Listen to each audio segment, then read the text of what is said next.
এক ধরনের জাদু ছিল, কারণ তিনি হাত দিয়েই ডলফিনদের নিয়ন্ত্রণ করতে পারতেন। কারণ তিনি খুব অল্প সময়েই যে কোনো মাছের সঙ্গে বন্ধুত্ব করতে পারতেন। এর ফলে মাছেদের সঙ্গে তার অভিজ্ঞতা দিন দিন বাড়তেই থাকে। এই অভিজ্ঞতার সঙ্গে জেসিকা তার প্রথম অর্কাশো ওশান হেভেন মেরিন পার্কে অংশগ্রহণ করেন এবং প্রথমবার অর্কাশো দেখার পর তার মন আরও বেশি করে অর্কা মাছের সঙ্গে থাকার জন্য উদ্বিগ্ন হয়ে ওঠে। এরপর জেসিকা তার ১৯ বছর বয়স পর্যন্ত একজন অর্কা ট্রেনার হওয়ার সংকল্প নেন। এই জন্য তিনি সমুদ্র জীববিজ্ঞানের একটি ডিগ্রিও অর্জন করেন। এই ডিগ্রি অর্জনের পর তিনি ওশান হেভেন নামের একটি শোতে কাজ শুরু করেন, যার পর অর্কার সঙ্গে দিন দিন তার অভিজ্ঞতা আরও উন্নত হতে থাকে। এরপর মাত্র ২১ বছর বয়সে জেসিকা এমন সাফল্য অর্জন করে যা অনেকেই অর্জন করতে পারে না। তিনি সবচেয়ে বড় এবং সবচেয়ে জনপ্রিয় অর্কা শোয়ের প্রধান ট্রেনার হয়ে ওঠেন। এই শোতে অর্কা মাছের দৈর্ঘ্য ২২ ফুটের বেশি এবং ওজন ৫,৪৩৮ কিলোগ্রামেরও বেশি হয়।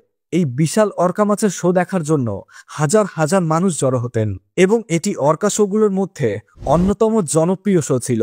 জেসিকা যে অর্কা মাছটিকে ট্রেন করতেন তার নাম রাখেন মেলো, আর এভাবেই তিনি মেলোর সঙ্গে কাজ করতে করতে অনেক বছর কাটিয়ে ফেলেন। তাদের দুজনের বন্ডিং এতটাই ভালো হয়ে উঠেছিল যে মেলো জেসিকার সমস্ত ইশারাই বুঝতে পারত। এভাবেই তারা দর্শকদের সামনে নিজেদের বেস্ট পারফরমেন্স দিতে পারত, আর তাদের শো অর্কা শো এর মধ্যে সবচেয়ে জনপ্রিয় শো ছিল। কিন্তু যতই বছরের পর বছর কাটছিল, মেলোর বিহেভিয়ারে পরিবর্তন দেখা যাচ্ছিল। যেমন কখনো কখনো মেলো প্রচন্ড রেগে যেত, আবার কখনো খাবার খাওয়া ছেড়ে দিত, আর অনেকবার সে জেসিকার ইশারা পালন করত না। আর রাতের বেলায় মেলো ট্যাঙ্কের দেওয়ালে মাথা ঠুকত। এই সমস্ত কিছু দেখার পরেও ওই শো এর ম্যানেজমেন্ট টিম শেষবারের মতো মেলোর সঙ্গে একটা শো করার সিদ্ধান্ত নেয়, যেখানে শুধু জেসিকা একাই মেলোর সঙ্গে অ্যাক্ট করবে। মেলোর লাস্ট শো দেখার জন্য সেখানে হাজারো দর্শক একত্রিত হয়। শো চলাকালীন সেখানে বসে থাকা দর্শকদের আওয়াজ প্রতিধ্বনিত হচ্ছিল। এরপর জেসিকা আর মেলোর এন্ট্রি হওয়ায় সেখানে জোরদার তালি বাজতে থাকে।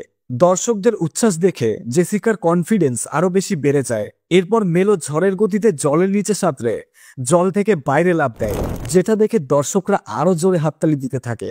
এখনো পর্যন্ত মেলো কোনো রকম সমস্যা না করেই জেসিকার সমস্ত আদেশ পালন করছিল। সে জলে ঝাঁপ দিয়ে খেলা দেখায় আর দর্শকদের খুশিও করে, যেখানে সামনের দিকে বসে থাকা দর্শকেরা ভিজে যায় আর বাচ্চারা আনন্দে চেল্লাতে থাকে। মেলোর এই শেষ শোটি দেখার জন্য জেসিকার মা বাবাও এসেছিলেন। এমনকি জেসিকার মেলোর আচরণও ঠিকঠাক লাগছিল, আর তাই জেসিকার আত্মবিশ্বাস আরো বেশি বেড়ে যায়, কারণ মেলো তার সমস্ত কথা শুনে চলছিল।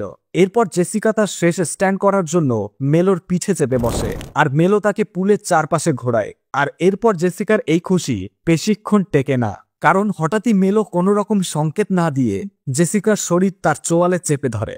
মেলোর এই আক্রমণ খুবই ভয়ঙ্কর ছিল।